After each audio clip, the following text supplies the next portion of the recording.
Olá, bom dia, tudo bem? Seja bem-vindo a mais um webinar gratuito aqui do Digitalks. Sou o Gabriel Dias, serei o host do dia. Então, hoje nós vamos falar sobre uma tecnologia que é emergente e bem próspera para o futuro. Nós sabemos que a tecnologia blockchain é um marco no universo financeiro, mas algo que muitos ainda não sabem é como ela pode ser útil em diversos outros aspectos, inclusive na sustentabilidade. E é o que falaremos hoje. Mas antes de chamar o nosso palestrante, eu gostaria de fazer um agradecimento e passar uns recados importantes. Obrigado a todos os nossos patrocinadores que são parte fundamental nos projetos do Digitalks. Temos oferecimento da Lelo e da Veloy, patrocínio master da Dinamize, Google Digital, Grupo Luminai e Stefanini Group. E agradeço também a todos os nossos patrocinadores Premium, Full e Startups. Em dezembro acontecerá o Digitalks Global Summit. Confira a agenda atualizada com os palestrantes lá no digitalks.pt/expo, é o site oficial do evento, viu? E a transmissão de hoje faz parte de uma série de conteúdos que estamos produzindo para você. Temos toda semana lives e webinars. Confira a programação completa na agenda que fica no nosso site. E você que está chegando agora também aqui no nosso canal, o vídeo de hoje ele é fechado para o público ao vivo, mas depois ele fica aberto para todos. Então, já se inscreve aqui no canal para você conferir todos os conteúdos e não perder nada. Agora eu vou chamar o nosso palestrante do dia para ele iniciar aqui o nosso webinar. Chico Souza, CEO e founder da Green Plat, também conhecido como Plataforma Verde. Bom dia, Chico. Olá, Gabriel, bom dia, como está? Tudo bem?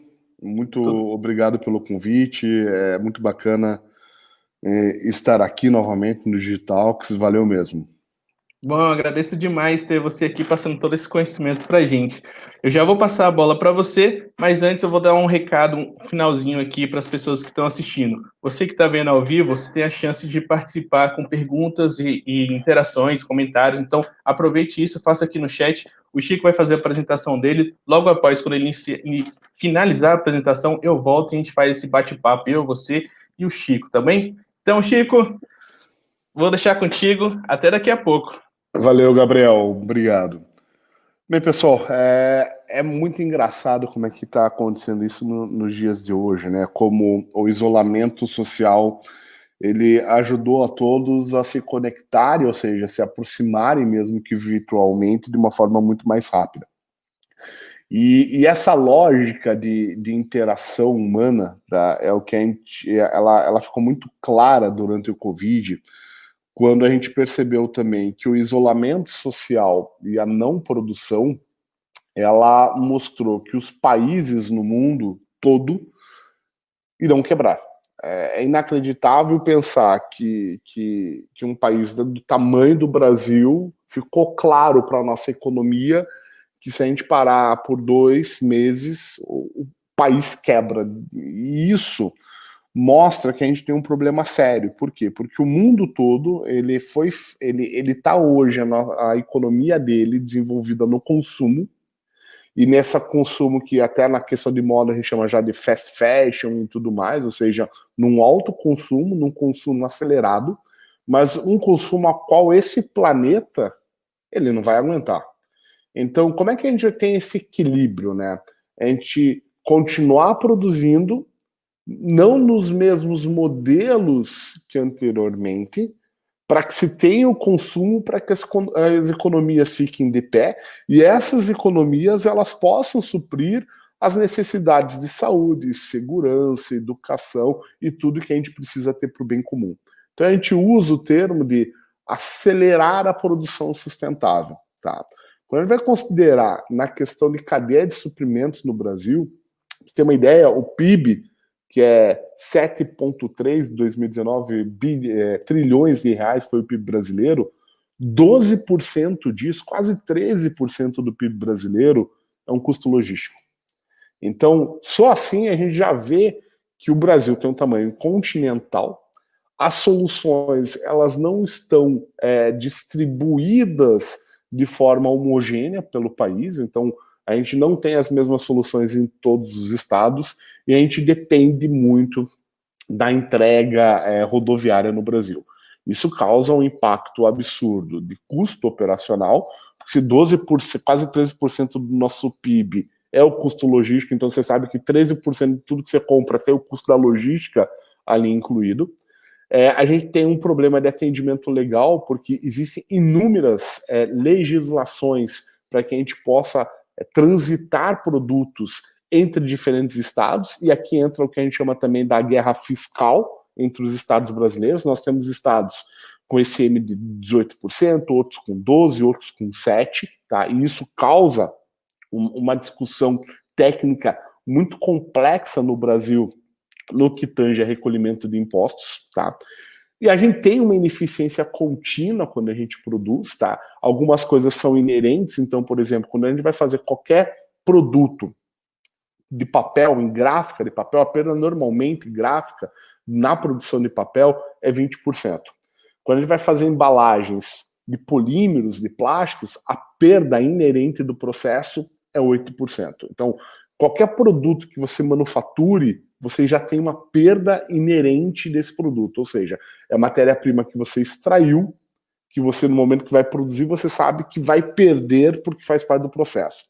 Quando a gente fala em alimentos no Brasil, é um absurdo.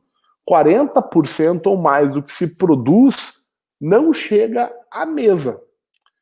Então, quando a gente vai falar em perda produtiva, só no mundo são 2 bilhões de toneladas ano de resíduos gerados. E no Brasil, de todo o resíduo gerado, você pega só a cidade de São Paulo, são 18 mil toneladas dia de perdas do nosso consumo e da nossa produção na cidade de São Paulo, mas você pega Brasil, 41% disso não tem uma destinação adequada. Ou seja, vai para lixões, vai para áreas não controladas, porque falar lixão ou aterro, não. Aterro é uma tecnologia, é uma área com controle, com células de tratamento, com retirada do chorume, que é o líquido que depois que você aterra o material acaba sendo gerado, com retirada do gás metano que é gerado no momento que você coloca esse material nas células, ele fica lá dentro, então ele tem uma tecnologia no entorno. O lixão não, é céu aberto. E num país com mais de 5.500 municípios, a gente tem muito lixão aberto aqui. Então 40% ainda é mal destinado, 41%. E o que a gente está mal destinando? Matéria-prima, pessoal. Então, como é que a gente pensou em todo esse processo? A gente pegou, desde 2015, o nosso projeto, junto à Renault do Brasil, uma plataforma de rastreio de toda a cadeia produtiva. E como a lógica do transporte é muito interessante, né? Você sempre tem onde você vai iniciar o carregamento, quem carrega e quem recebe. No mínimo, a gente tem 3 entes nessa cadeia. Independente se é entre a extração de uma matéria-prima, o transporte e a entrega para a manufatura, ou a perda produtiva que sai de uma fábrica, o transporte e a destinação final. No mínimo são 3 ou mais entes nessa cadeia. E essa era a lógica simplista, mas muito fácil para você aplicar todas as regras da tecnologia blockchain e aplicar blockchain para essa lógica para saber se nesses manifestos desses transportes, sejam de produtos ou de resíduos, existiam inconsistências nessa informação. E por que tudo isso? Por que controlar inconsistências de cadeia produtiva? Entenda que a manufatura, ela responde hoje por 53% do uso global da energia. Porém, ela é responsável apenas por 20% dos gases de efeito estufa. A maioria dos gases também aí é feito ou é no transporte ou é na criação de gado, então a agropecuária é absurdo a relação entre o quilo de carne produzida versus a quantidade em quilos de CO2 gerado dentro da agropecuária, mas na questão da manufatura é 20%. E existe o que a gente chama, um ponto abordado pela ONU, pelo Fórum Econômico Mundial, para várias organizações, em que a gente tem as ODSs. Tá? O que são as ODSs? Elas são, então, Sustainable Development Goals, que a gente chama, tá? Em que são itens para a cadeia produtiva e para a cadeia como um todo de mercado, ela atenda, que pode ser que não se tenha fome, então seria zero fome, diversidade, responsabilidade social, responsabilidade de consumo. E para que isso ocorra, a gente tem que entender seus impactos. E para entender o impacto de qualquer coisa, a primeira coisa que a gente precisa fazer é mensurar. E para iniciar a mensuração, a gente precisa rastrear. Então, olha que coisa, foi desenvolvida toda a tecnologia blockchain pensando em questões financeiras, sendo que se a gente for na maioria das empresas, mesmo as que têm RPs, elas usam planilhas para controle. E quando elas ainda usam isso, ou usam o seu próprio RP internamente, ela tem uma cadeia toda produtiva que usa outras RPs que não estão interligados. Então, a rastreabilidade, de acordo com estudos feitos pelo Fórum Econômico Mundial, pelas Nações Unidas e pela Câmara Internacional de Comércio, elas definiram que a rastreabilidade seria um dos pontos chaves, tá, para garantir segurança e transparência nos dados, nas informações que são distribuídas, para realmente conseguir entender o que é a cadeia produtiva e acreditar nessa informação. Então, a gente acabou sendo chamado pelo Fórum Econômico Mundial. Desde 2018, nós fomos considerados Technology Pioneers pelo Fórum Econômico Mundial na área de blockchain de rastreio não financeiro. Para quê? Para que a informação seja validada por toda a cadeia, para entender a perda produtiva, porque por mais que exista perda inerente na produção, na manufatura, tudo aquilo que depois chegou na sua casa, sendo não um bem durável, depois vai virar um resíduo que a gente chama de pós-consumo, que você vai descartar e você vai colocar na lixeira da tua casa. Tá? É a lógica da embalagem. Você compra uma bala, você abre lá, pega a bala, coloca na boca, pega aquele plástico da embalagem e joga fora. Mas aquele plástico, para aquela bala, ele vem de uma cadeia produtiva que pode demorar, às vezes, 2 anos para ele estar na sua mesa. Tá? E a gente tem uma relação de descarte de 5 segundos.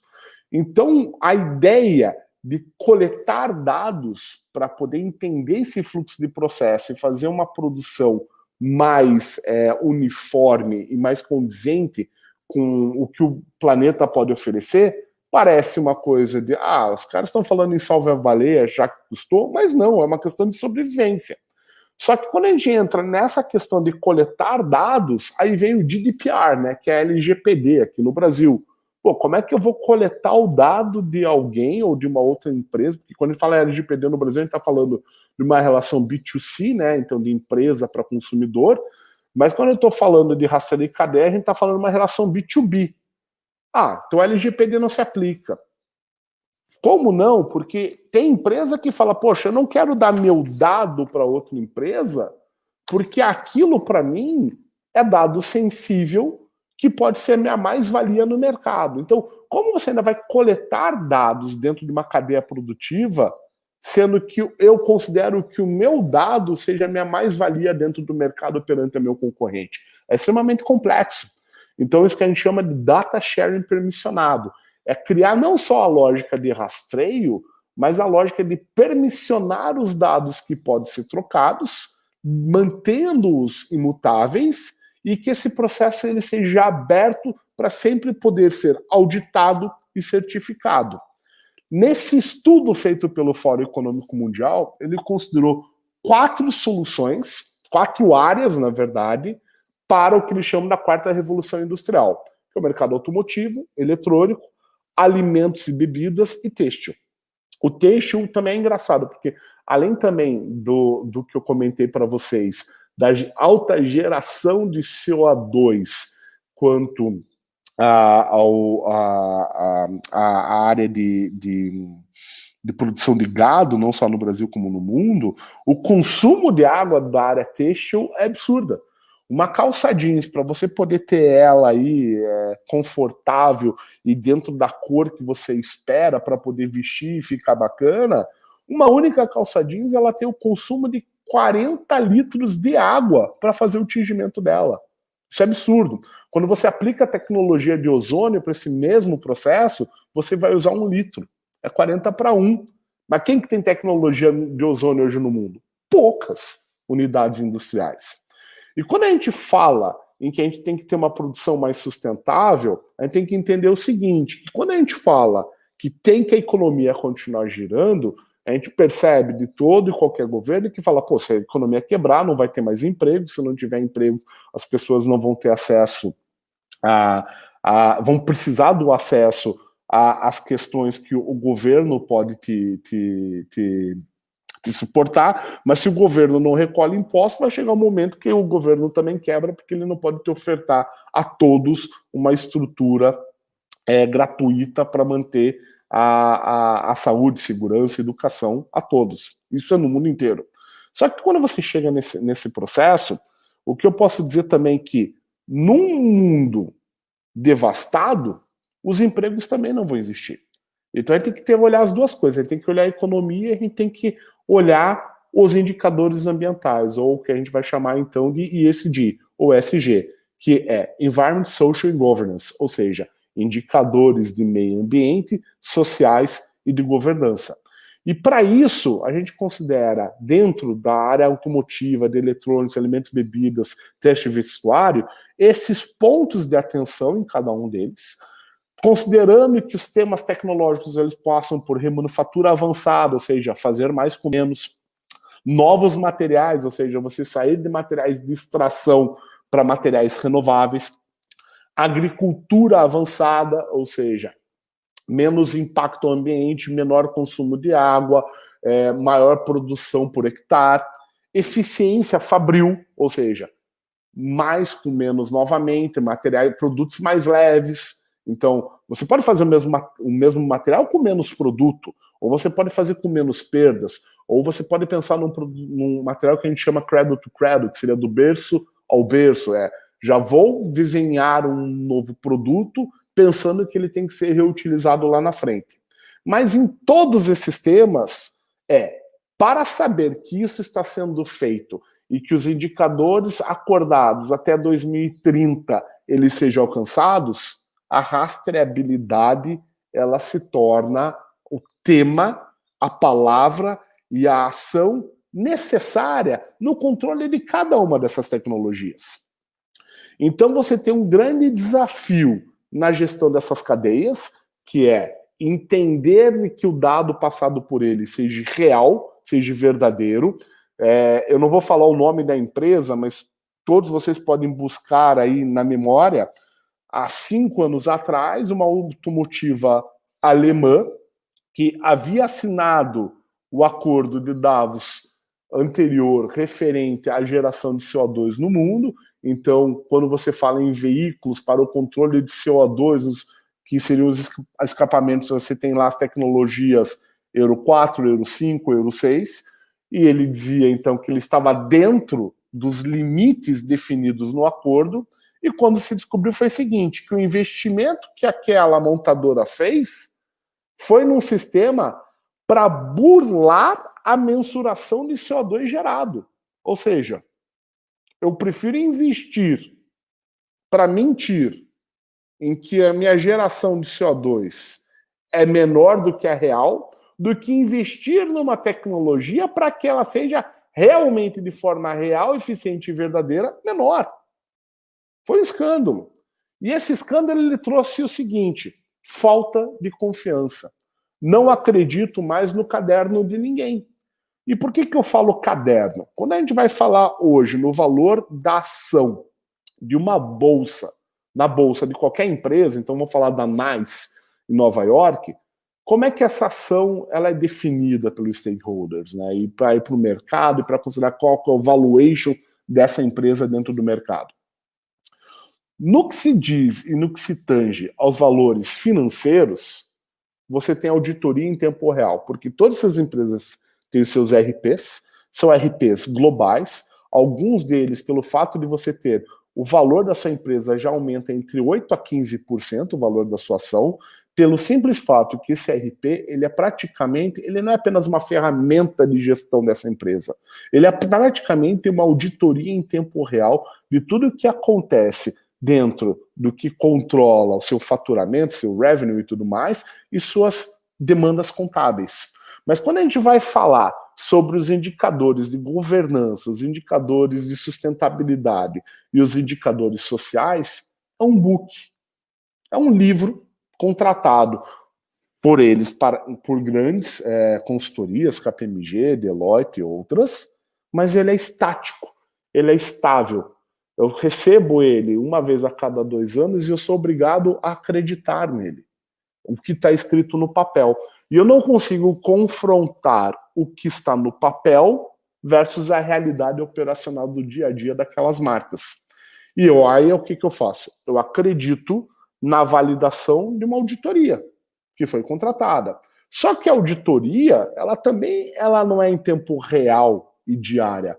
A auditoria, ela é pontual. Então, por melhor que seja o auditor, por maior que seja a empresa contratada, por melhores que sejam os seus processos, continua sendo amostragem.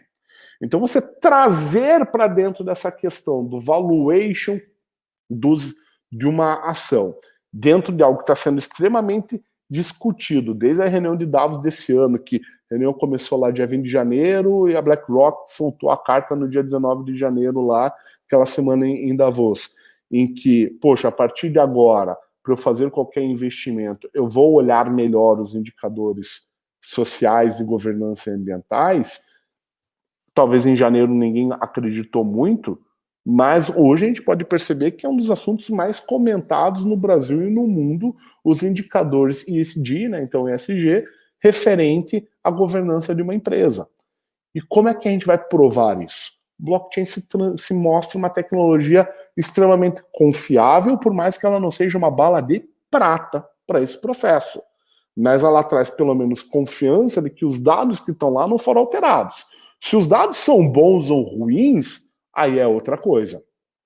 Dentro disso, os empreendimentos mais promissores, no que a gente chama na 4ª revolução industrial, para atender às necessidades de sustentabilidade e produção, eles passam, então, pela remanufatura, que é o reuso, o recondicionamento, a reciclagem, novos materiais, que eles sejam, então, cada vez menos de fontes de extração e mais de fontes renováveis, agricultura avançada, ou seja, deixar mais automatizado não só o processo, o Brasil é muito bom nisso, mas deixar mais eficiente o processo agrícola e dentro das culturas minimizar os impactos, que a gente tem muitos impactos das intempéries dentro da produção agrícola, eficiência fabril, fazer mais com menos, uma manufatura mais avançada e rastreabilidade.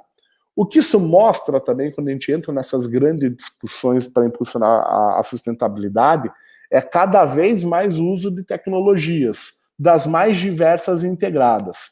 E quando a gente fala em integração de tecnologia, é o que eu chamo de 4ª revolução industrial.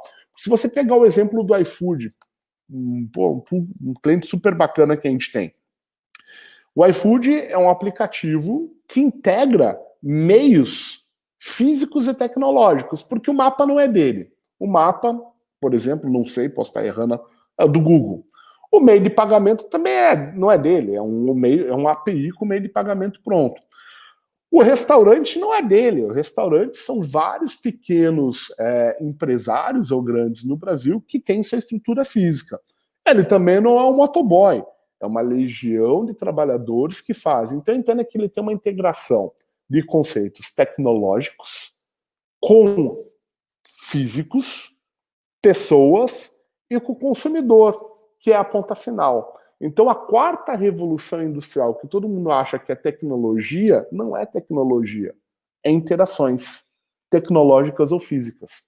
Então, quanto mais a gente entender que a interação humana ela continua sendo necessária para o avanço da tecnologia, mais confortáveis a gente vai ficar em saber que a tecnologia não vai tomar todos os empregos que vão vir no planeta. Mas eles vão o quê? Mudar a forma como nós nos relacionamos com a forma anterior de trabalho. Então a gente vai deixar de ser um operador físico, por exemplo, numa fábrica, para ser um operador do uso da tecnologia para a nossa tomada de decisão. Tá?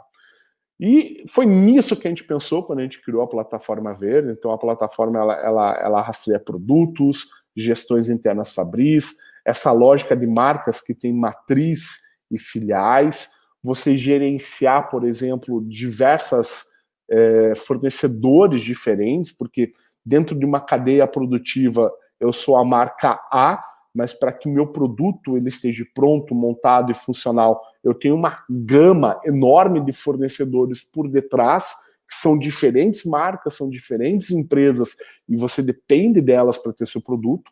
E isso traz, então, conceitos para nós, que nós aplicamos muito sustentabilidade, em cada vez rastrear mais o transporte do produto do resíduo, focar em logística reversa, em reciclagem, em reuso, em localização dos produtos, porque existe uma outra loucura, não só no Brasil, mas no mundo todo, que são agora as legislações, no caso do Brasil desde 2010, que vem com muita força, sobre logística reversa, sobre responsabilidade do produtor ao que ele gera e o que ele coloca na casa do consumidor, sobre as responsabilidades e as dificuldades dos municípios em gerar todo esse resíduo gerado.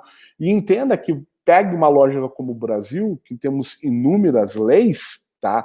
Essas leis, para nós, elas viram regra de negócio. E regra de negócio vira funcionalidade dentro de um sistema. Por quê?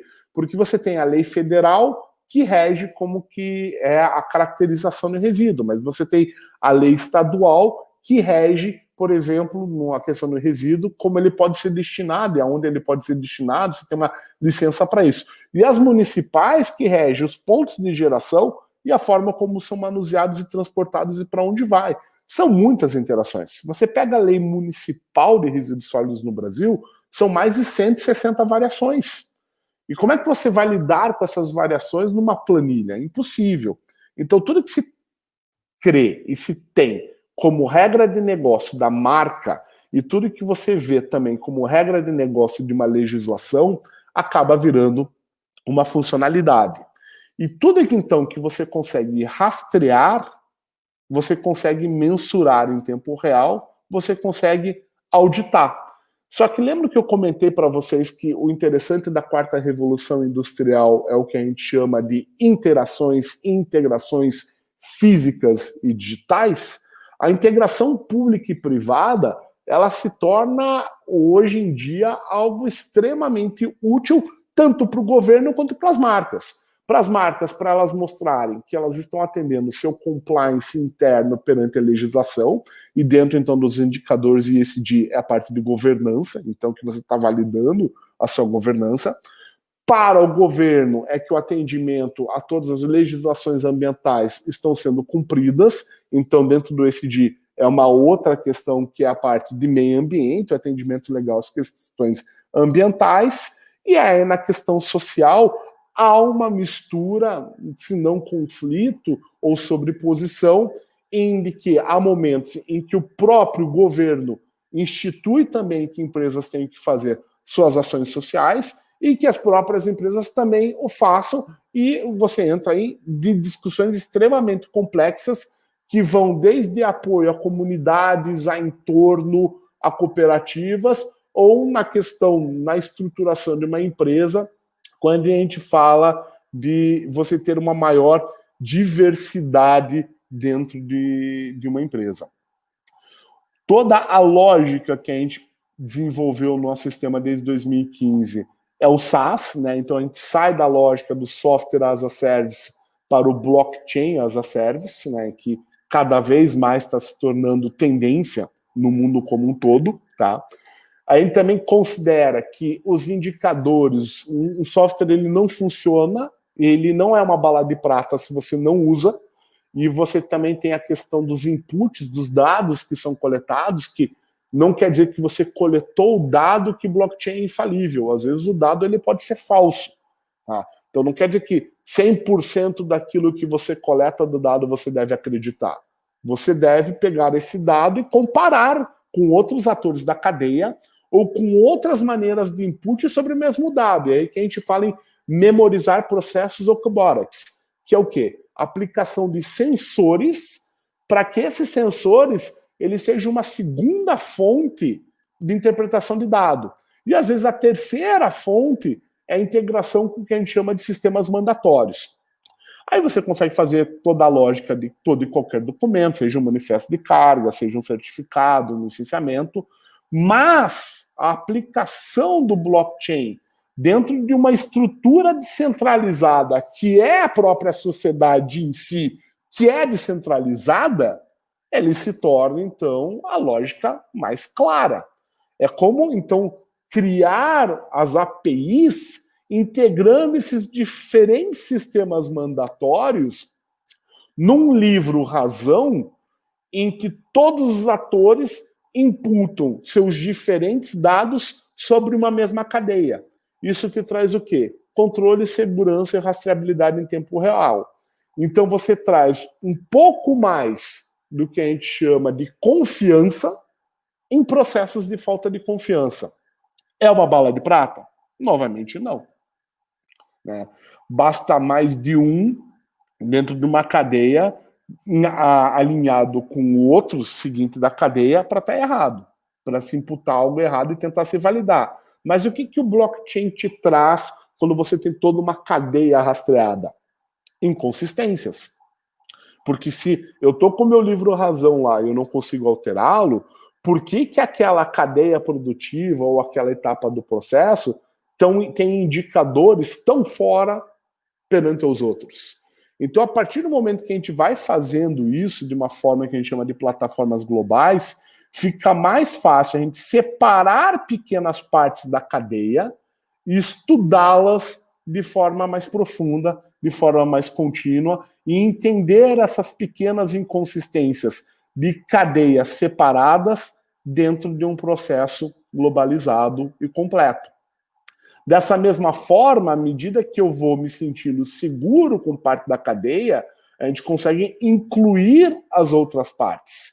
E dentro de processos operacionais, você consegue incluir nessa lógica interna vários outros tipos de controle e atendimentos legais. Dito isso, o que você consegue fazer é aumentar resultado financeiro, tendo maior controle. Aquilo que você não mede, você não controla. Então, quando você começa a mensurar, você consegue controlar mais.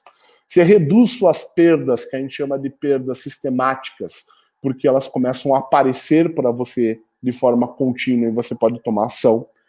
Tudo que você digitaliza, todos vocês, mais do que ninguém, sabem que a partir do momento que digitaliza, que é um processo chato no início da digitalização, mas após digitalizado, você ganha tempo administrativo e você rastreia 100% da cadeia como um todo. Esses são alguns das marcas hoje que já acreditam na nossa revolução, e vocês veem, hoje a gente trabalha com 25 tipos de mercados diferentes, né? Então a gente vai desde produtor de bebidas, a fast fashion, a ente público, a alimentos e chocolate, a mineração, tá? E eu gosto muito de colocar o exemplo da Renault, que foi o nosso first user, né? Quem acreditou em todo esse modelo de revolução, e que só em controlar resíduos, ela reduziu no primeiro ano de operação mais de $1 milhão, né? À época. Então a gente tem que tirar essa lógica do dólar, porque desde janeiro não dá mais para controlar nada em dólar no Brasil, né? Eu acho que o dólar não estava 5,50 quando a gente fez essa mensuração junto com eles. Mas o que você ganha? Você ganha redução de custo, redução de tempo gasto em gerenciamento e controle, redução de rotatividade da equipe, porque todos os processos eles acabam sendo mais interligados às suas ações, tá? No caso dessa farmacêutica da Takeda também é muito bacana, porque você começou controlando resíduo, depois você começa a controlar a matéria-prima, e as matérias-primas, no caso de remédios, elas são um tema complexo, porque você tem que ter controle perfeito das dosagens no momento da produção. Você tem aqueles outros medicamentos também que são de controle, são o que a gente chama de tarja preta, que, né, remédios controlados que não podem ser passados por qualquer um para qualquer processo. Existe o que a gente chama de contaminação cruzada nesse tipo de fabricação, que tem que ser controlada. Então, a partir do momento que você consegue controlar diversos fatores, sendo eles técnicos, operacionais, comerciais e legais, numa única lógica de sistema, você não precisa, às vezes, ter que lidar com vários especialistas ao mesmo tempo por uma discussão. Você tem uma ferramenta que ela vai te mostrando essas situações. E com quem que essa ferramenta aprende? Com esses especialistas. Então eles transformam tudo isso em regras de negócio que se tornam imutáveis. Só que elas se tornam imutáveis, porém permissionadas. Você define qual é a regra do jogo, que é o caso aqui de São Paulo, em que a gente fez uma parceria público-privada de 8 anos para controlar as 18 mil toneladas dia de resíduos gerados na cidade de São Paulo. No primeiro ano, a redução foi de 8 milhões de dólares nos custos municipais. A gente espera atingir aí 35 milhões de dólares de redução no que tange aos custos municipais para destinação, transporte e gerenciamento dos resíduos da cidade. Antes de aplicar esse sistema, a cidade de São Paulo tinha apenas 5 mil empresas cadastradas. A lei ela existe desde 1988 no município de São Paulo sobre o cadastro de geração de resíduos dos seus municípios. A gente subiu desses 5 mil registros para 680 mil empresas cadastradas no sistema, sendo que 45 mil delas usam de forma contínua. As 635 mil outras, elas, uma vez por ano, elas têm a obrigação legal de dar seus dados, mas aquelas cujo as ações mostraram que elas são empresas que impactam na geração de resíduos da cidade, então consideradas grandes geradores dentro do município de São Paulo, são 45 mil empresas que aí tem que usar de forma contínua o sistema, carga a carga do que gera. Então, é uma lógica de multiplataformas, que a gente chama, né, entre marcas privadas e públicas para esse processo, no que a gente considera de parcerias públicas-privadas. Hoje, a gente tem trabalhando aí em mais diferentes mercados, são 25, não mais 21, são mais de 1.500 clientes privados, tem os sensores que a gente criou, somos uma das empresas mais reconhecidas no mundo, como não só pelo Fórum Econômico Mundial, mas recebemos Smart City Awards, a Business Insider considera a plataforma verde, né, a Green Platinum, como uma das 61 empresas mais inovadoras do mundo, até a Times do Japão já falou um pouco sobre a PV. E quando a gente tem essa lógica aqui do Covid, a gente percebe que ele acelerou as tecnologias, mas ele também acelerou as interações. A gente não pode esquecer das interações humanas para dentro desse processo.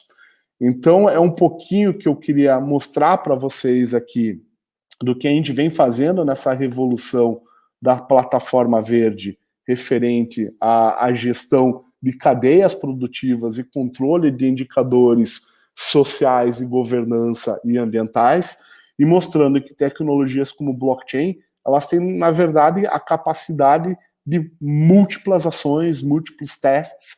É mais uma questão de como a gente define essas regras de negócio para efetuar esses controles. Seria isso. Brilhante, Chico. Muito obrigado por essa grande aula que você deu. Muitas pessoas deram um alô aqui enquanto você fazia a apresentação. O Rubens mandou um grande Chico, sempre trazendo grande informações Rubão. E conteúdo muito bacana e relevante. Tem um comentário aqui também que eu queria destacar da Luísa Mial, que ela fala: sabe as palavras do Chico Souza, uma aula sobre sustentabilidade alavancada por meio da tecnologia. E até pegando esse gancho, né? A gente fala muito sobre tecnologia, revolução industrial, você citou bastante isso na sua apresentação. Eu queria saber onde você acha que a sustentabilidade entra na quarta revolução industrial, se você pudesse resumir. Eu acho o seguinte, é um fator que talvez a gente menosprezava ele antes, mas hoje a gente tem que considerar os efeitos do Covid. Eles mostraram que no momento que houve aquela parada, que houve uma parada real no planeta de quase 2 semanas, realmente a gente viu uma regeneração de certas partes da Terra, né? E isso foi a olhos nus que se conseguiu perceber isso. Só que da mesma forma a gente percebeu que aquela parada ela foi nociva para o mercado como um todo. Ela colocou os empregos em risco, colocando empregos em risco, coloca a economia em risco, colocando a economia em risco, coloca o Estado em risco, colocando o Estado em risco, o Estado não consegue prover as necessidades básicas. Então, o que eu acho que a sustentabilidade hoje, ela se torna um fator determinante e preponderante para definir como é que vão ser a direção de todo e qualquer negócio. Então, hoje ela vai se transformar na barreira de produção e consumo. Só que a gente sabe que a gente não pode ultrapassar essa barreira, porque senão a gente vai chegar para a mesma questão de ter um mundo devastado, e no mundo devastado também não vamos ter emprego, e não tendo emprego, toda aquela bola de neve acontece. Então, hoje a gente percebeu que, eu gosto muito da palavra meio ambiente ao invés da palavra sustentabilidade, são todos meios do mesmo ambiente que vivemos. Economia, educação, saúde, segurança, governo, todos extremamente interligados e todos sendo meios do nosso ambiente. Bacana. Bom, a Mônica Nunes, ela faz uma pergunta entre aspas, não sei se já é comum, mas ela perguntou entre aspas: a plataforma verde atende resíduo pós-consumo, pós-industrial e alguma outra cadeia de valor?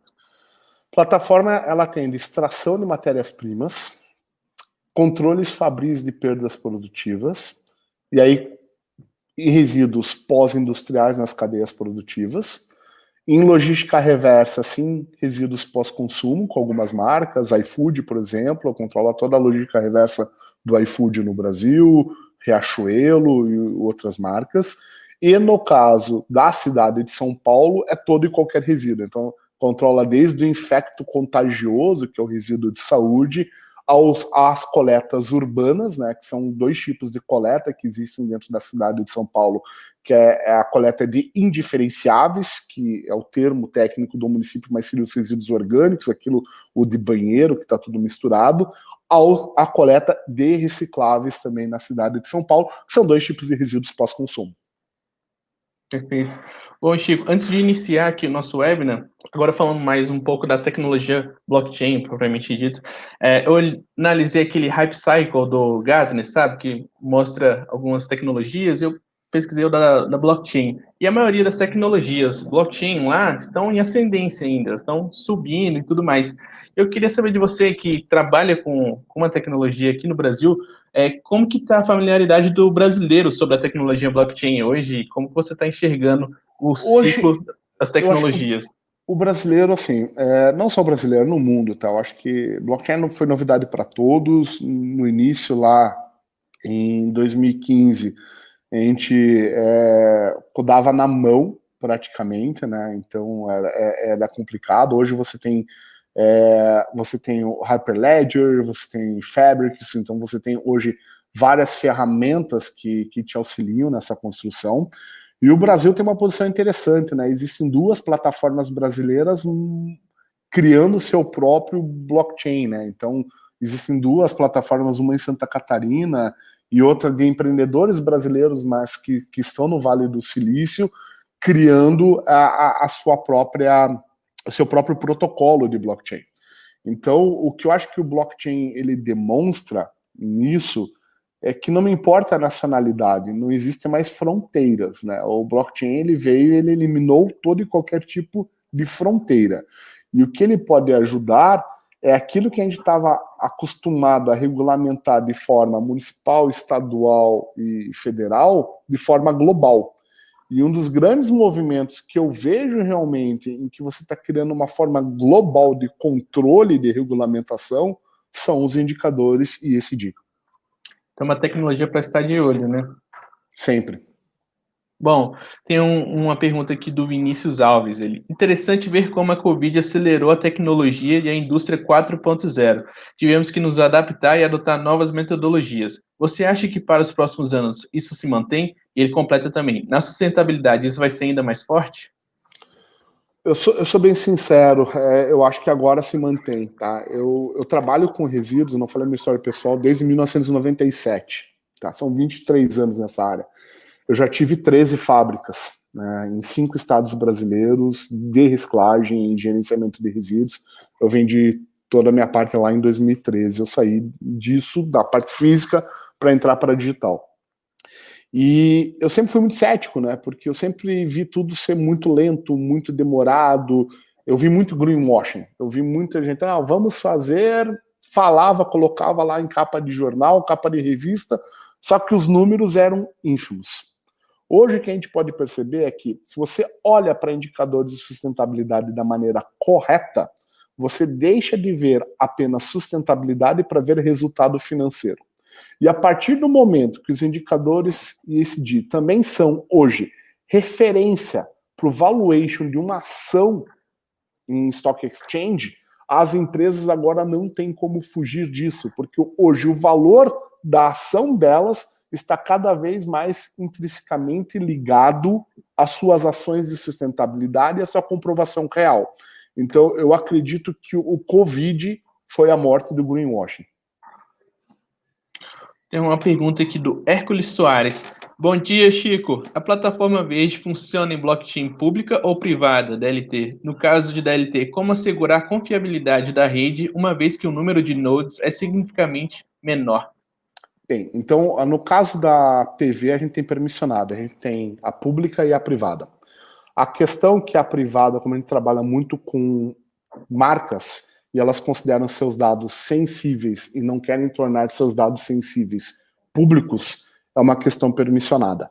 No que a gente fala do ente público, os dados são públicos, então quando se trabalha com São Paulo, só que o próprio município hoje, ele tem dificuldades de entender o que a gente vai considerar LGPD.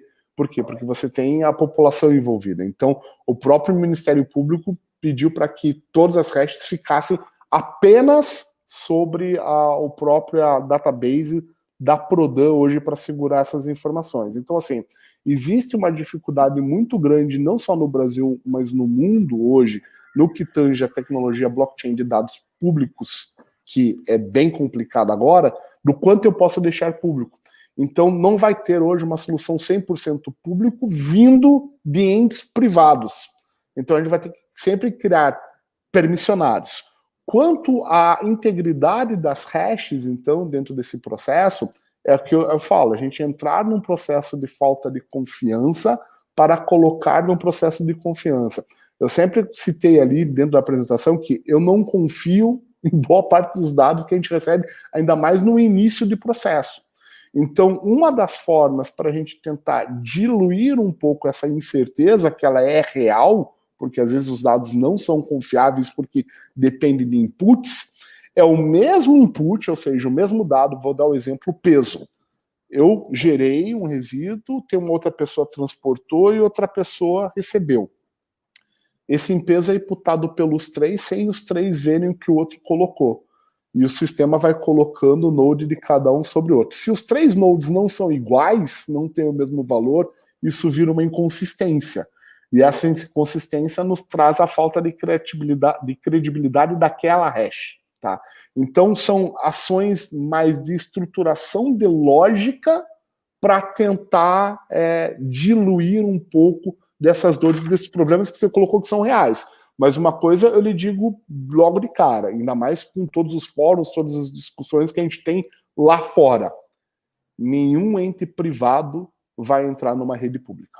Porque, por mais que eles não tenham clareza total do que eles consideram como dados sensíveis a eles consideram que tudo é dado sensível e eles só estão entrando em redes privadas. Obrigado. O Robo também acrescenta com mais uma pergunta aqui sobre a plataforma. Você tem alguma experiência com rastreabilidade de CO2? Sim, a gente iniciou agora, então a gente está tateando nesse processo, a gente está fazendo um processo junto com a Arçelik na Turquia, tá, e com a Dow Chemical, tá, e com o próprio Fórum Econômico Mundial e com a Câmara Internacional de Comércio, em que nós estamos rastreando o impacto do CO2 da cadeia produtiva de montagem de máquinas de lavar roupa específica. Por quê? Porque cada componente tem o seu impacto nessa montagem. Cada componente vem de um fornecedor diferente, ou seja, eu tenho matérias-primas diferentes na confecção do componente. Eu tenho distâncias diferentes para fazer o assembly na Turquia. Eu tenho peças que vêm da China, peças que vêm da África, peças que vêm... Então, assim, é muito complexo, tá?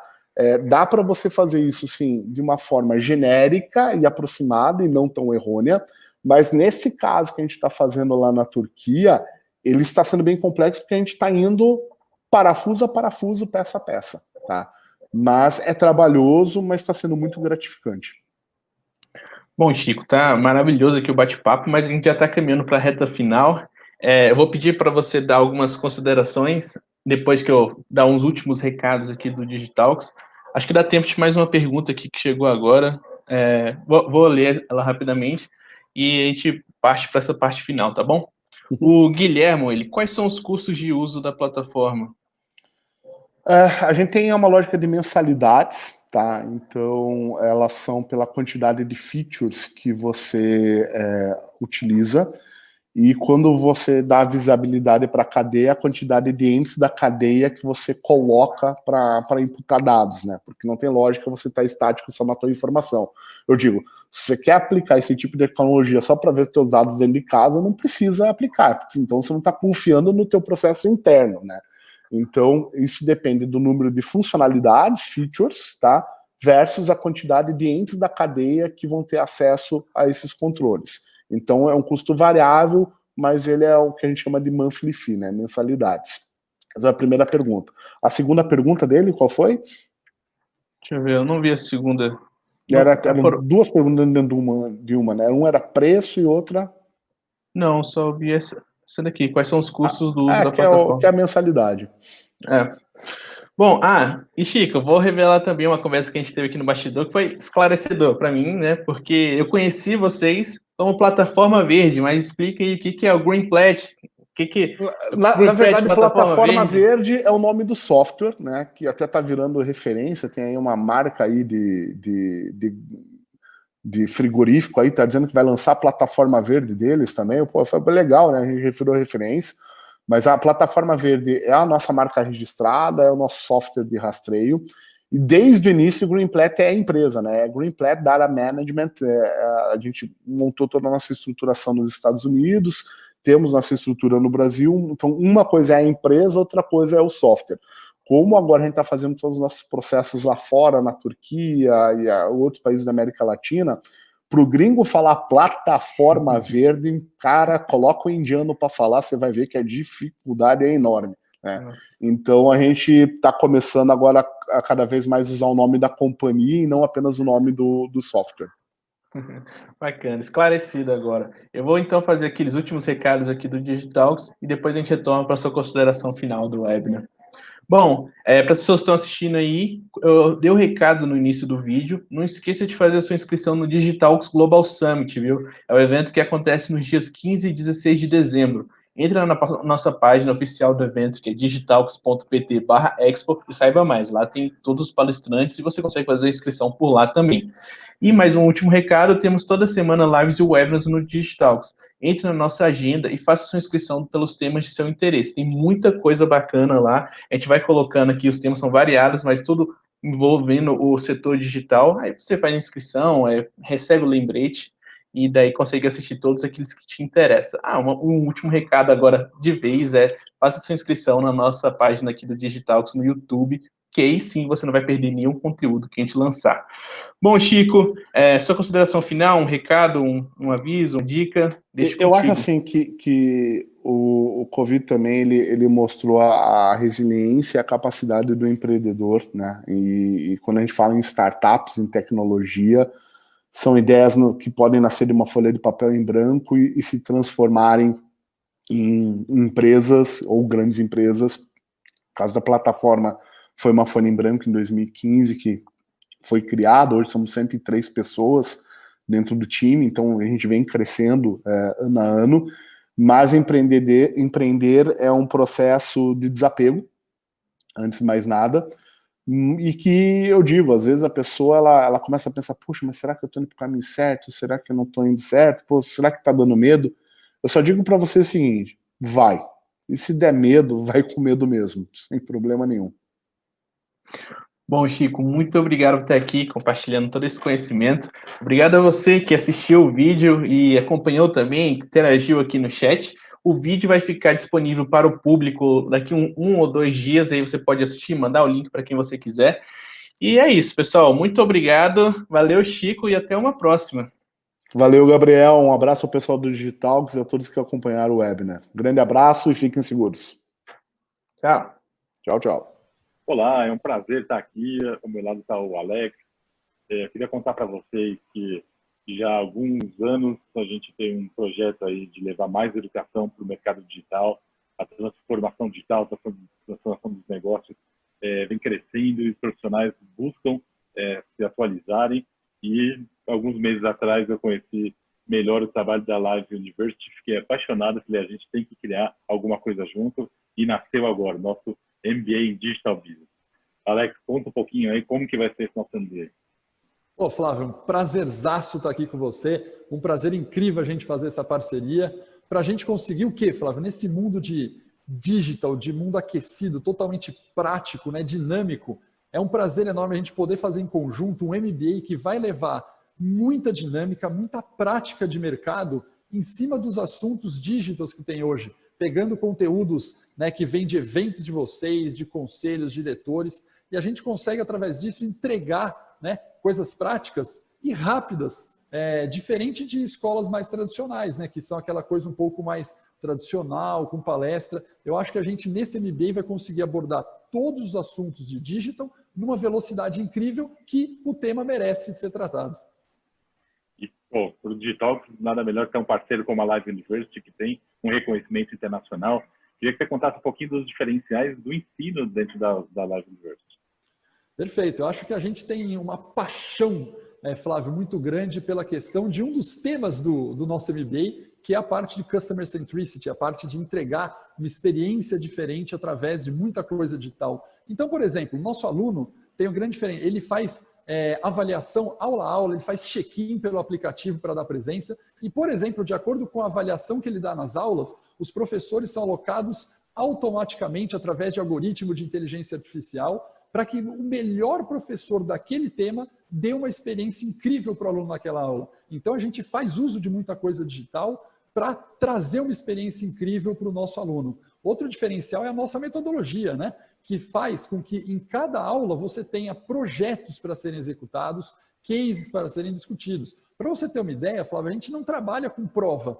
Para nós não tem sentido prova no mundo atual. O que faz sentido é a gente desenvolver projetos, e a gente acabou até com o famoso TCC, né, Flávio? O TCC para nós não é legal. A gente criou um projeto chamado Shift. O que é isso? É um projeto de transformação de mudança, onde para você completar o nosso MBA, você vai ter que fazer um projeto digital e mostrar para grandes diretores do mercado. Eles que são a apresentação executiva, a famosa banca. Não tem o Word, não tem nada de fazer monografia, porque a gente foca em transformação na prática e muito da transformação digital.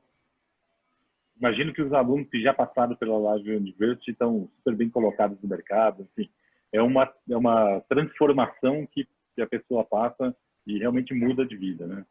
Não, isso acho que é o que dá mais satisfação para nós, Flávio. Por que essa satisfação? Porque o aluno que escolhe fazer com a gente, ele não está escolhendo só por currículo. Ele tem claramente na cabeça dele que a proposta de valor é ele vai fazer MBA, que ele vai colocar em prática muita coisa e ele vai transformar a carreira. Então, o nível que a gente tem de pessoas que foram promovidas, que foram aumentadas e que entregaram projetos e indicadores acima da média é muito grande. E os alunos acabam pegando um carinho, um amor incrível pela Live, por saber que a Live fez parte de uma grande alavancagem na carreira dele, por resultado, e não só pelo título, né? Isso que a gente prega muito aqui na Live. Legal, muito bom. Eu espero que a gente consiga formar muitos alunos e ajude o mercado a se desenvolver ainda mais dentro da área de Digital Business. Você pode conhecer mais aqui no link que está aqui na tela, para entender um pouco mais, e se quiserem também podem preencher o formulário que o pessoal entre em contato com vocês para explicar tudo o que está envolvido e toda a curadoria que a gente fez, né, de professores e temas. Isso é muito importante. Obrigado então, Alex. Perfeito, obrigado a você, Flávio, prazer. Tamo junto, um abraço. Espero todos vocês lá fazendo com a gente para mudar a carreira e alavancar a carreira de vocês aí. Abraço, pessoal. Muito obrigado. Tchau, tchau. Tendências mudam sempre. E uma empresa tem duas opções: esperar a mudança ou liderar o caminho. Nós escolhemos estar à frente. Conectar pessoas e negócios de um jeito inteligente. Nos envolvemos e aprendemos para oferecer soluções melhores. Porque a única coisa que nunca vai mudar é a nossa vontade de inovar para todo mundo crescer. Paralelo é tudo isso. Olá, prazer, sou o Veloy. A nova experiência de pagamento para pedágios, estacionamentos e shoppings. Sem pegar filas, abrir a carteira ou contar moedas. Acesse veloy.com.br ou baixe o nosso app. Pessoas são capazes de transformar o mundo e novas ideias nos fazem ir além. CRP Mango. Pessoas que inspiram ideias. Ideias que inspiram pessoas.